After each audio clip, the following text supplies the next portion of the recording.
The Pacers make a signing, bringing in another player for their training camp on an Exhibit 10 deal, Deividas Sirvydis. We'll talk about what that means. Could he actually make the team? He's got some NBA experience, still young, former top 40 pick. What does it mean for the Pacers roster? What other roster news has happened in this month of August? We'll get to it all today on the Locked On Pacers podcast. You are Locked On Pacers, your daily Indiana Pacers podcast, part of the Locked On Podcast Network, your team every day.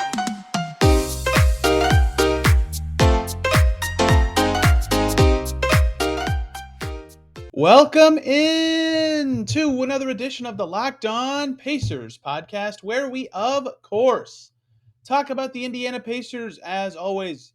My name's Tony East. I cover the team for Forbes and the Westside Community News. And today, another roster update day. Haven't had one of these in like 6 or 7 podcasts as the free agency news has died down, as the Pacers haven't done anything since they officially signed Andrew Nembhard, but it comes out today via 2 different reporters, who I will talk about later. The Pacers will be adding a player. We'll talk about Deividas Sirvydis and what it means that he's added to the Pacers, where the Pacers roster stands now, because, spoiler alert, it's full. And so training camp just got a very interesting storyline added to it today, and some other roster ripple effects with two-way contracts and Kendall Brown. Lots to dive into today, and let's just hop right in. First report today comes from Michael Scotto of Hoops Hype, confirmed later by Donatas Urbonis from Basket News over in Europe. The Pacers are signing the wing Deividas Sirvydis, the Lithuanian 6'8" wing. Yes, the Pacers have signed a Lithuanian with the initials DS. That will not be confusing for anyone at all. It's not actually that confusing, but I did find it funny. Not Sabonis, a different Lithuanian with those initials. So the initial report from Scotto was a 1-year deal, suggesting that Sirvydis would be fighting for a roster spot with the Pacers on this 1-year deal that he got. And then Urbonis confirmed later that it is, in fact, an Exhibit 10 contract, which means it is one of those deals that can be converted, or not convert. Well, yes, it can be converted to a two-way after training camp.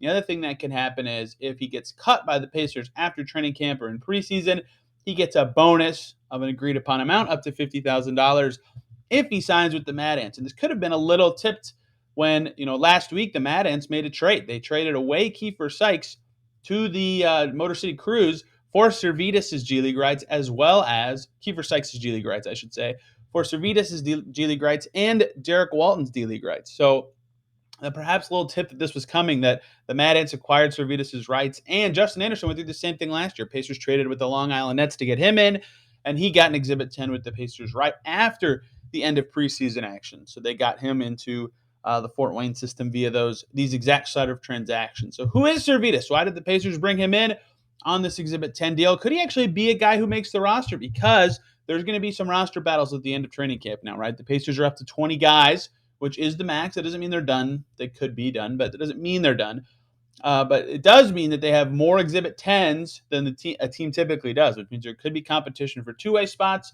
There could be competition for an actual roster spot on this team, which I think is very interesting. And I think if you look at Sirvydis, you have to think that he's one of the guys who would have a leg up to potentially be on the Pacers roster in some form, whether that's via a two-way or via the last roster spot, which I think is interesting. If you look at Urbonis' report that I mentioned earlier, since he's the one who reported it was an Exhibit 10 deal, he reported that Sirvydis drew interest from several NBA, European, and NBL teams after his Summer League performance.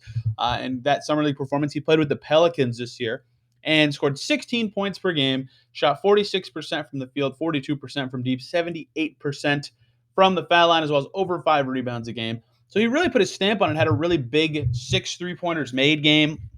This Summer League, I think it was like a 26-point game. I should have kept that stat line up in front of me. I just remember that from research earlier today. So that's what kind of cemented that teams were pursuing him, because his NBA career was sort of strange, right? He got drafted pretty high in the 2019 draft by Dallas, although I'm putting air quotes up because it was traded straight to Detroit. And then he didn't come over for a year. He didn't play till the 2020-21 season. He had some connections with the Detroit front office, and a little underwhelming in Detroit. Didn't play that much, only 20 games his rookie season on his first year of his deal, only 133 minutes.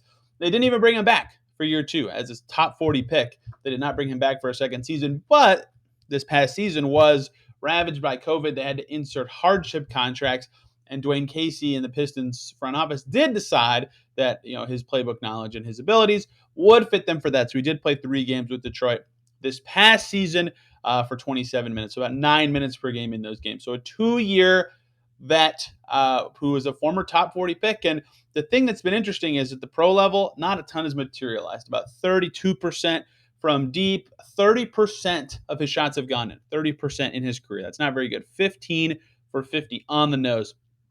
Free throws haven't been there, but the summer league performances have been impressive in general. Shot 50% his first year in summer league as well, right? So there were some encouraging signs when he's not going against NBA competition. Not that that matters a ton, but that suggests that maybe he could be a little more than he's shown at the pro level. And like I said, it was reported that that G League performance, or excuse me, that summer league performance was a factor. And in the G League, he did shoot well as well. And I think that's where this pops to me a little bit. With the Motor City Cruise this past season, because Detroit let him go, he played 14 games, and he shot 37% from deep, on 7 attempts a game, right? He was really chucking them and still getting him to go down. Free throw percentage was good. I think the indicators are there that he could be a shooter based on summer league play and based on G League play. It has not materialized at the pro level. So this could be an Edmund Sumner situation where, Sumner shoots well from 3 in the G League. It takes a while for it to come around in the NBA. It could be another situation where he's just not ever a good shooter, and we're talking about such small sample sizes here that it doesn't matter. Either way, he's a 6'8" wing that looks like his best skill at the pro level is that shot. He hit a lot of nasty step back threes in his tape in his rookie season with the Pistons. Did play in a game against the Pacers, although only a minute and a half of garbage time. Didn't shoot the ball. Just a stout and assist. So an Exhibit 10 contract suggests that the Pacers would like to at least see what he could do for them in that setting. Perhaps fight for a roster spot, perhaps fight for a 2-way. And because they have so many Exhibit 10 guys on this team, they'll have an opportunity to fight. I think that the Exhibit 10 part of this is so fascinating to me. I was curious when it was initially reported by Scotto that the signing would happen. I thought right away that he has a pretty good shot to make the team just because of that experience as a top 40 pick, as a guy with NBA experience, as a guy with recent success, both in the G League and Summer League level. Not that those are reasons to add a guy, but those are reasons to take a flyer on a 22-year-old wing who might be able to shoot. You can stick that guy, on a 2-way. You can stick that guy as your 15th guy and be happy about it. So because he's on an Exhibit 10, there's a chance that happens. And I think that the training camp battle between all these Exhibit 10 guys is going to be fascinating because I'll get into this in more depth in the second segment. The Pacers have 20 guys now in their orbit. They haven't signed Sirvydis or any of their 4 other Exhibit 10 guys or Kendall Brown yet.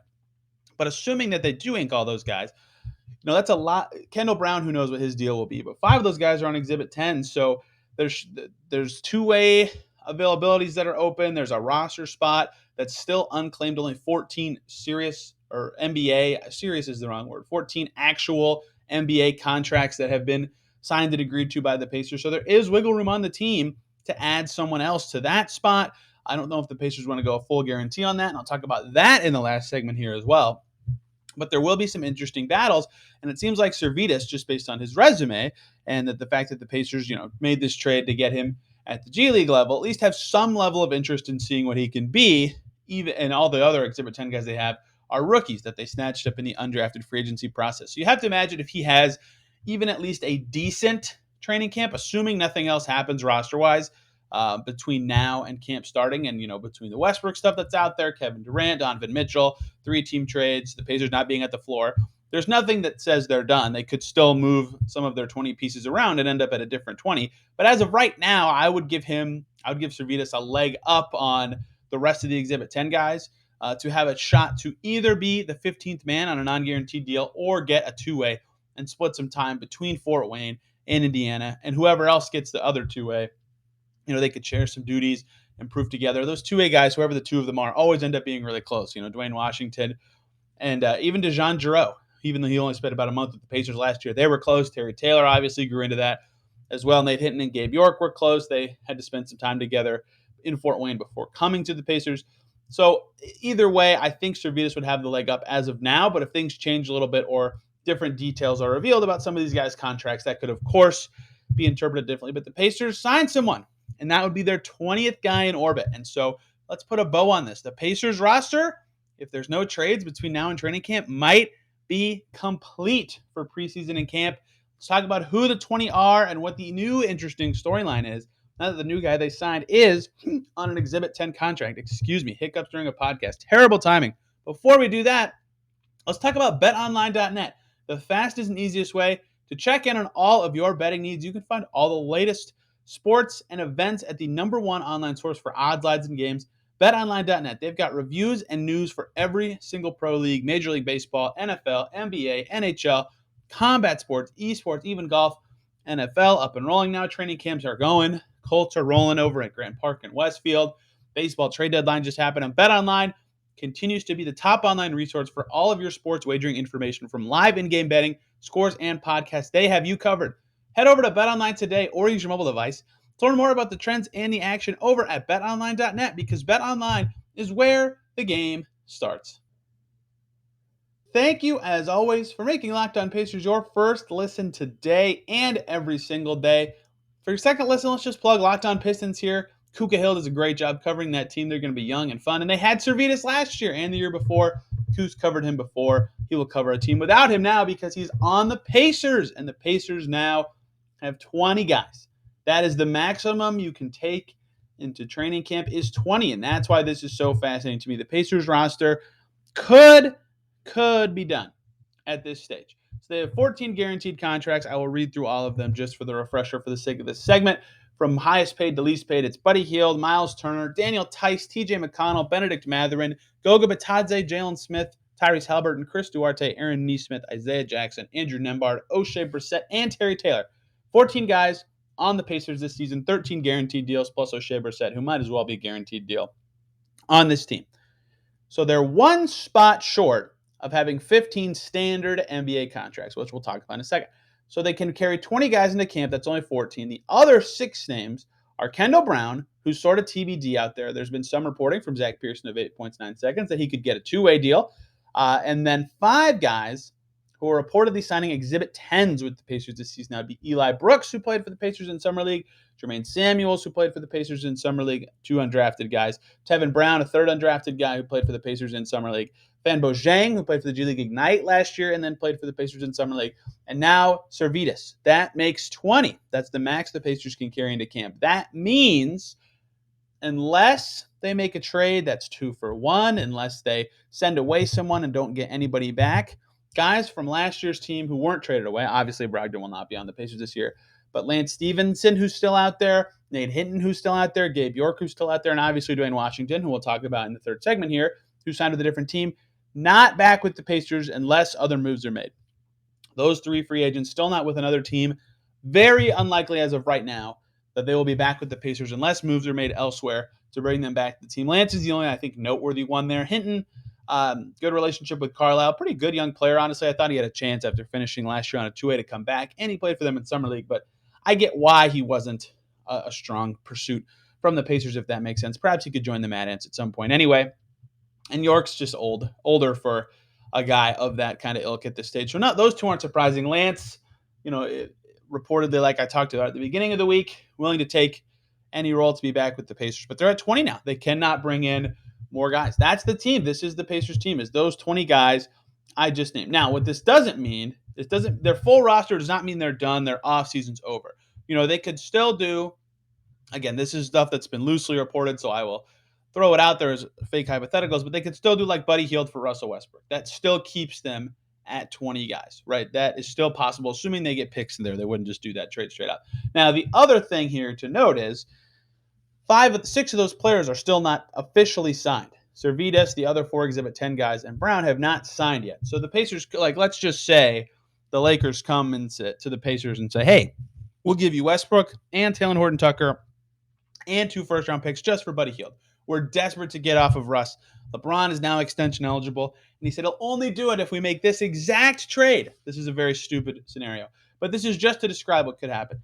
The Pacers they could do that trade. They could take 2 players in for Buddy Hield. Now, they'd be over 20 guys, but remember, 6 of them haven't officially signed yet, so they'd have to figure out what to do. They'd have to find a way to dump another player. They'd have to find a way to waive someone a non-guaranteed contract. That wouldn't happen. I don't think they'd waive O'Shea. So I think in that scenario, they'd probably look to maybe find Goga a new home, or find an Exhibit 10 guy who they can, it would suck as a business practice, but they could choose one of them to say, sorry, things didn't work out or something like that. Or even they could give one of them that Exhibit 10 and then day one of camp waive them and sign someone else. That way everybody still gets their money. There are ways to make it so that 20 limit isn't super hindering in any way, and they can go over it as long as deals aren't official yet. But it does kind of change the way they have to think if they do make a 1-for-2 trade, if they do bring in other guys. So just because the Pacers are at 20, and this could be the 20 that they're taking into camp, I would put at 50-50 odds that it is. That doesn't mean that they are done. That doesn't mean they can't do anything else. That just means that they have parameters, they have verbal agreements that they will likely be honoring and likely bringing those guys into camp unless trades happen elsewhere. So the Pacers roster looking done, which is very fascinating to me. Not that it's bad or good, just fascinating that that they're at this stage after a month and 3 days of free agency. This is the team they're going with. A lot of youth. This is a super, super young Pacers team now that we can see the whole picture. Buddy Hield nearing 30, Tice over 30, McConnell nearing 30. Everybody else is essentially still in their youth, still pre-prime, still growing. You could even say Turner's pre-prime and growing. And that includes the Exhibit 10 guys. That includes the 2A guys. So they are light on vets, 3 or 4 vets, mostly guys on rookie scale deals and cheaper contracts growing into this season. So now that they're at 20, I alluded to this in the first segment, they're assuming no trades, which they are possible. I will do more shows if there are trades and what it means for the ripple effects. But as of now, looking at the 20, there is a fascinating training camp battle coming up between those 6 guys who aren't officially signed yet. Kendall Brown, Sirvydis, Eli Brooks, Jermaine Samuels, Fanbo Zhang, and Tevin Brown. Because a lot of the times, like for example, let's go back to training camp last year for the Pacers. They had 15 guys under contract already. They had already signed DeJon Jarreau to a 2-way. They had already signed Duane Washington to a 2-way. They already had their 17 set for the season. So they had 3 Exhibit 10 guys. It was Terry Taylor, Nate Hinton. I can't remember who the third one was that they had during preseason play.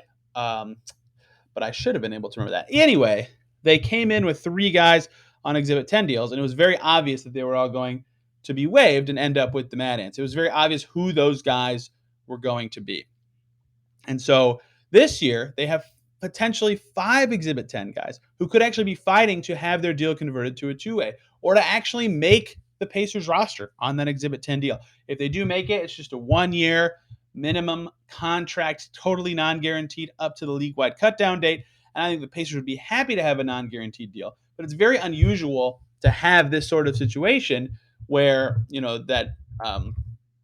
guys on Exhibit 10s where there's this many and they're competing for not just an NBA contract, but also a 2-way at the same time, right? Again, last year that wasn't the case. 2 years ago, that wasn't the case. So this is a very unique scenario that the Pacers have put themselves in, and I'll be fascinated by this battle. I think Sirvydis has the best chance to really, Kiefer Sykes was the third Exhibit 10 guy last summer. I can't believe I couldn't remember him.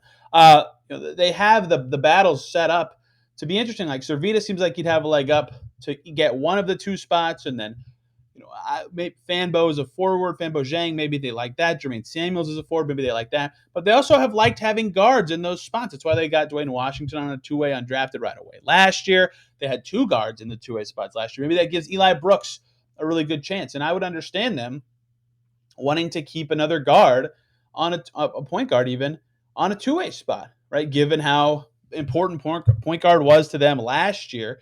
They were relying on 2-way guys. They had to bring Kiefer Sykes back up into the fold.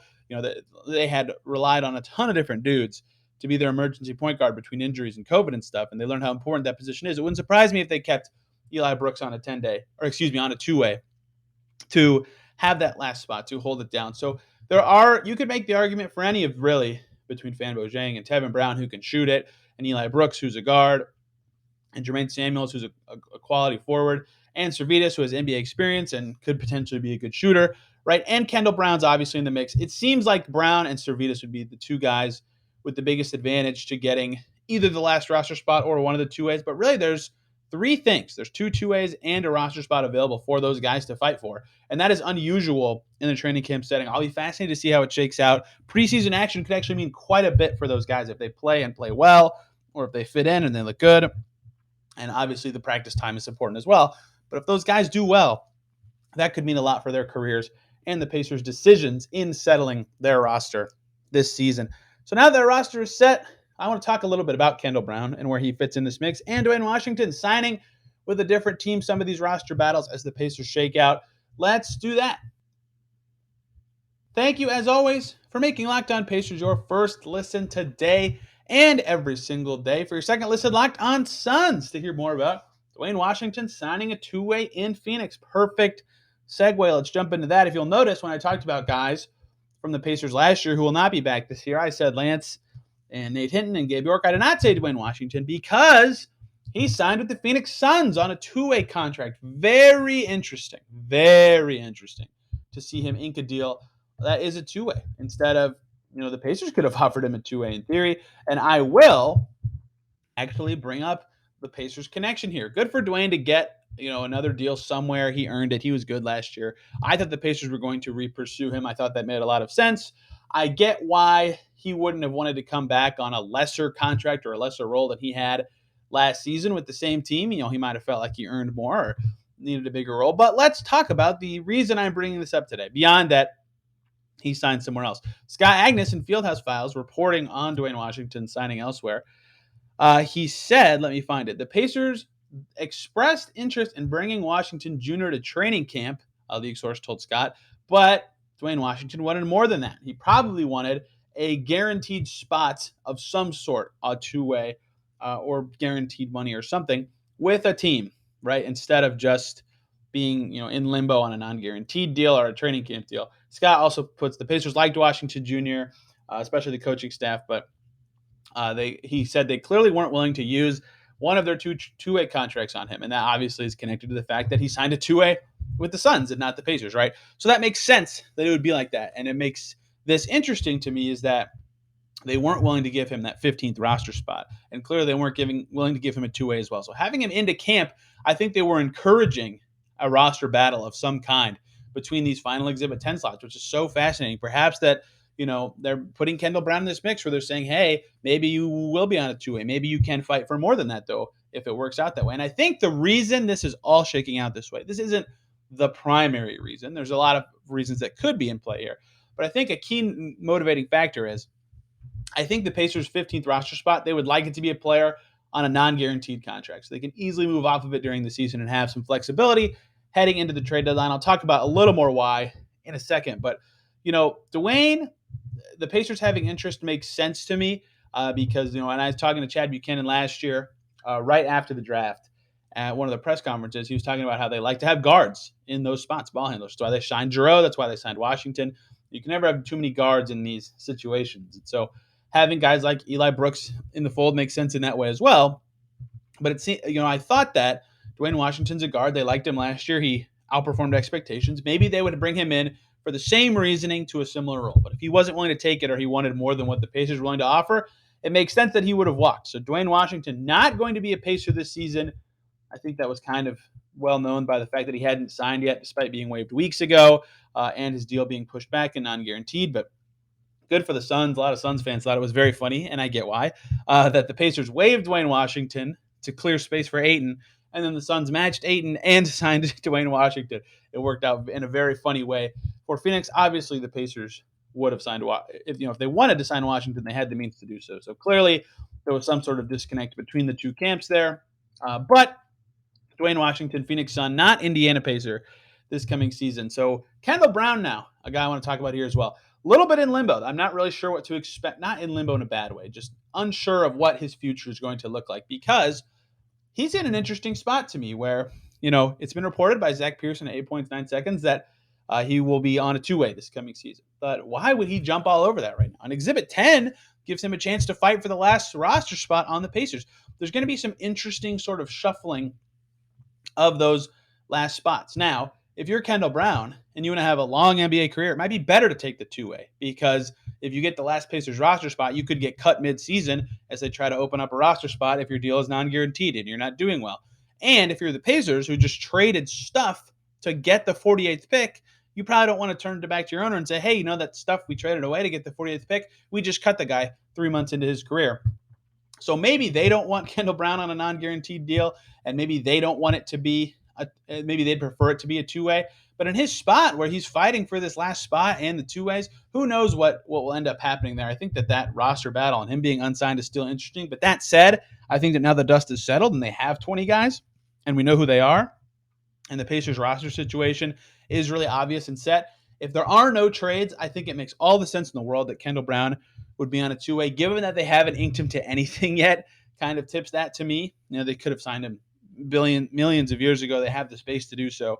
The fact that they haven't yet, to me, tips off that it will likely be a two-way, given that stuff they have left, and given that they have used neither of their two ways at this time, and that the 48th pick the last 2 seasons signed a two-way both years. But perhaps something else could be in the mix. Perhaps he could get the final roster spot and some guaranteed money there. Although I think, again, a two-way makes more sense given that they invested those resources in him. They would not like to cut him mid-season. He could get a promotion like several other guys on two ways have with the Pacers in last season. So why would the Pacers want this non-guaranteed contract to be their last spot? I've said that a lot on the show. I want to bring this up to kind of conclude their new look roster situation, as they have 20 guys now. Well, flexibility is the answer. That's why they pushed back Duane Washington's guarantee date. They did the same thing with Keelan Martin last year.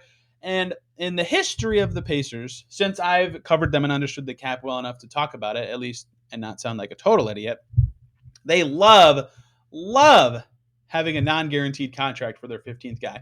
Damian Wilkins, the first year I covered the team, they've had Brissett be non-guaranteed every year. Keelan Martin has been non-guaranteed heading into the contract guarantee dates. This year, who knows? O'Shea Brissett will be again, and maybe someone else. And why do they like that flexibility? They can cut guys. They can shake up their roster. I think they would have liked to have one in 2019. They had ended, or 2020, excuse me. They had Jalen McHugh be fully guaranteed. That was so they could duck the tax after a TJ Leaf trade. Lots of stuff involved in that one. Not necessarily duck the tax, just free up some money. So not every year they have, but most years when they can, they like to have a spot non-guaranteed. And they cut LeCue to bring in better pieces that season. They like to make mid-season changes if they can. That flexibility is important. Thus, I think the Pacers would like to have their last roster spot be non-guaranteed. Ben Moore entered the season non-guaranteed in 2018. That's the one I was missing. So they like that. They like that added flexibility to make changes. Now, that doesn't mean they have to cut that guy. That doesn't mean that's the only way they can free up a roster spot if that guy impresses, who's on the non-guaranteed deal.